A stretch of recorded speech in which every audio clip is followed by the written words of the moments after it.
nice tire. Oh yeah.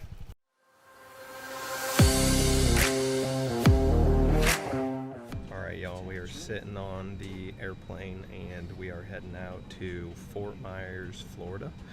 First time heading there. I've actually never been there before. We're going out for some commercial real estate purposes, but we're also going to be meeting up with one of my very good friends and checking out their one of 12 Ferrari Testarossa convertible that they actually just sold to a collector. Folks on the flight deck, Captain Walker here. Welcome aboard American Hold on. 2740 to Fort Myers. All right, y'all, we got good weather, they said, heading down into South Florida. What do we mean? It's always good weather in South Florida. Of course it's good weather, but I'm super excited for the trip. Like I said, we're checking out my buddy's one of 12 Ferrari Testarossa convertible. The other one of the 12 was actually owned by Michael Jackson himself, I believe. But I'm gonna go ahead and read the article before we take off so that I can know a little bit more about it, and then I'll give you guys the whole rundown. But like I said, it is a one of 12 Ferrari Testarossa.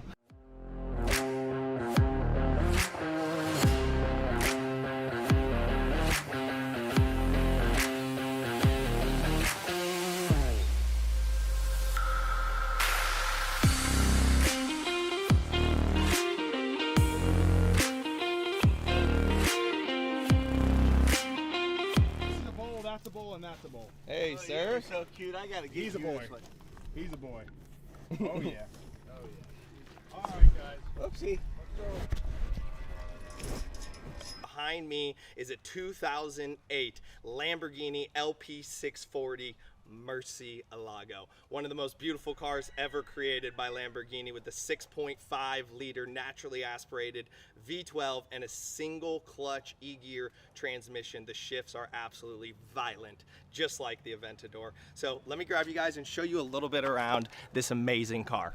As you guys can see, the beautiful bright red paint, it almost looks like a candy apple red, but guess what? This is the very, very rare and exclusive ROSSO VICK. ROSSO VICK is actually one of the most limited produced colors that Lamborghini ever made, and it was customized by a gentleman especially for the Murcielago. You guys can see it reflecting in the sun. It's a little bit darker than like a torch red or a fire red or a Ferrari red, but it's absolutely gorgeous under the sun. And I do believe it was a specialized option that probably cost quite a bit extra. For those of you that are wondering, the extra cost for the ROSSO VICK is actually a $50,000 upgrade. As you can see here, the stability for the Roadster actually had to be increased since you lose structural rigidity when you take off the roof. So this 6.5 liter V12 is surrounded by this metal cage on the LP640 to provide the frame with much better rigidity for handling purposes. You guys can also see this car has matching red stitching over the black interior. Man, it is absolutely perfect with the diamond stitch. Pretty much every carbon option you can name. Carbon door plates, you got carbon inserts in the dash, carbon paddle shifters, carbon fiber on the steering wheel. Absolutely beautiful. So I would like to think I'm relatively young and agile, however, I cannot seem to get in and out of this car. The Murcielago is actually one of the most difficult cars to get in and out of, even with it being a roadster. So I can only imagine what it's like in the coupe. Here's what it looks like when you hop in the cockpit of an LP640 Murcielago. One of my favorite things about the Murcielago is actually the side intakes. You can see they're adjustable using this button here. I'll get you guys a little clip of them behind me. So as many people may know, sorry guys, wiping my sweat out here in South Florida, it is hot today. But as many of you may know, Lamborghini is actually created, and hence the logo, all around bullfighting. And so the Murcielago was actually named after a very, very famous fighting bull. The bull was known for being very angry and aggressive, hence the way the car also looks like a fighter jet. We right now are actually having to let this thing cool down because the oil temperature gets too hot under this hot South Florida sun. So right now we're letting it cool down, and then we're going to take you guys out for a drive in this incredible 6.5 liter naturally aspirated V12. We're going to let her sing. So everyone, while many of you might have, I guess, shrieked or just be upset overall that this is one of the E-gears, I want to make a quick note for you. Around 4,099 Murcielagos were produced over the time span of manufacturing for them. Of those, only roughly about 20 are LP640 gated manuals. So before you go ahead and say, oh, they should have bought a manual, those are actually going for around the $1 million ballpark. If I'm wrong, correct me in the comments, but those are very, very rare cars. So in addition to that, roughly only about 500 of the 4,100 Murcielagos that were ever built were LP640 Roadsters. So the LP640 Roadster is still a very, very rare car. However, it is not an LP640 Roadster gated. It is still an extremely rare car. And like I said, with the ROSSO VICK paint, this makes this Murcielago probably under a 1 of 10 car. One of my favorite things about this classic Lamborghini are the wheels. Look at those 5-spoke Lamborghini wheels. They're just gorgeous, so original, so simple yet sleek, and just absolutely perfect. Another one of my favorite pieces about this car is all the carbon fiber in the engine bay.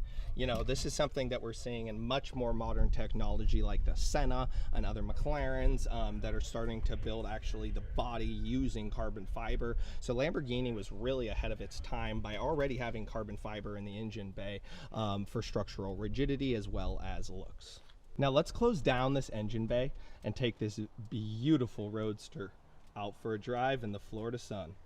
Gotta be gentle.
As you guys can tell, the V12 in the Lamborghini LP640 Murcielago sounds absolutely magical. So we're gonna get you guys some flyby video here. It is so beautiful listening to it sing through the gears as you accelerate from 0 to 60 in approximately 3.4 seconds.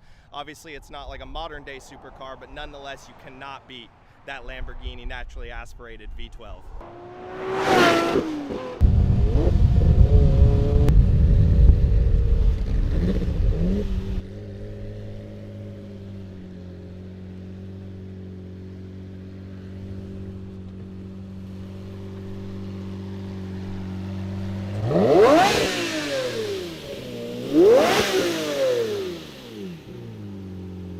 Oh my God, what do you do for a living? Y'all might notice the Murcielago cranks over for a few seconds actually before it starts up. There is a reason for that. Lamborghini invented the Murcielago to actually crank over for about 3 seconds before the engine starts. And this comes from their background in the tractor industry. So those of you that are not true Lamborghini enthusiasts, you might not know that the first Lamborghini was actually not a car, it was a tractor. Ready to rip this thing. Oh, yeah, baby. Man, she's hot in the sun. Daniel Mack, get out of here. Nothing like the doors, baby. Man, that's no joke of a door.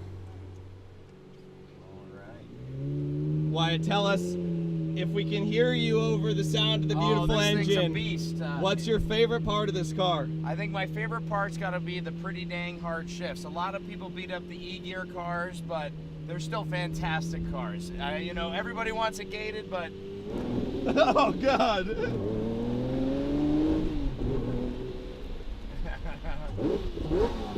Oh, yeah, baby. And we're just in the driveway. Man, even lugging her, it's violent. So what's really, really key to note about the Murcielago and the Aventador, prior to them, there's a seatbelt in this damn thing. It comes from the inside. Ah, ciao, the Italians, they do it different. I can make Italian jokes, right? I'm an Italian. But most people don't know that this car is actually not a dual clutch transmission, and that's why it is so violent to drive and quite frankly pretty, let's say whiplash intensive, right?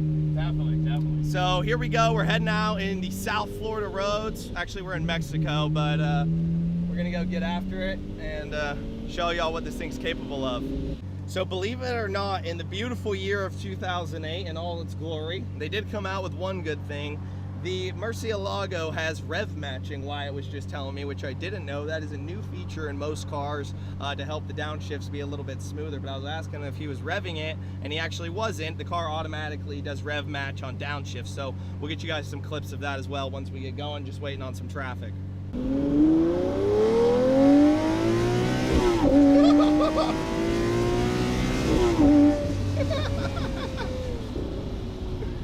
That is sick. Oh my God. I'm hoping there's not too much wind noise because I've got it right here under the windshield. This windshield's low though. It's like riding in a fighter jet.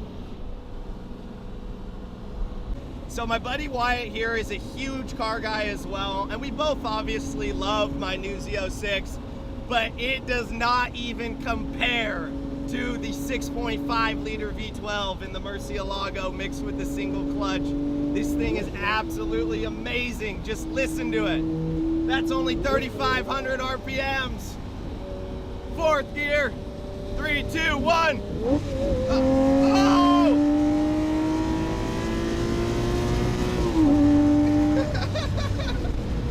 And back to neutral we go. Look at those intakes. So tell us, how long have you guys had this car? We've had this car since 2015. You know, we bought it from the first owner. The first owner took a bath on it. He got every single option when he bought it new, and we were glad to take it for half price. And it's been a dream to drive, dream to own. Very little problems. It always turns on. It's a lot less finicky than any Ferrari, that's for sure. And y'all have a few Ferraris as well, yeah, so you definitely. Yeah, so you definitely know that story. How much have you guys spent on maintenance on this car? On this car, since 2015, probably right around 10 grand. Only about 10 grand in almost 10 years of ownership, guys. I gotta say that's pretty good for almost, good. what, 15-year-old supercar, let alone a Lamborghini V12. So, I don't know about, I mean, man, I blew through 15K on an M3 before. Yeah, exactly. So my M5 is eating more money. M5's eating more money than the V12 Lambo. I would want to address that this car does not have the most optimal air conditioning, even for a nice price tag of $250,000. But, you know, it is better than nothing. Hit it, Big Daddy. Oh, yeah!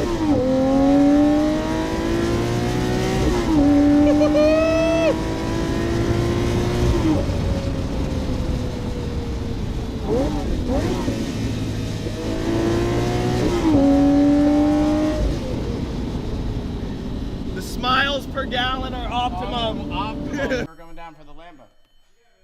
We're back. How do we feel? Hot and sweaty, but full of adrenaline. All right, guys, I hope you enjoyed the video on the Murcielago. It was absolutely off the hook riding in one for the first time. I've ridden in Huracans and other things like that. Trash compared to the Murcielago, honestly.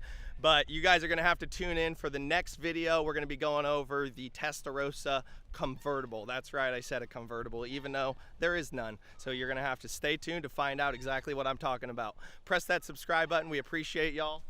Shout out to the boys on the farm, and we'll catch y'all on the next episode.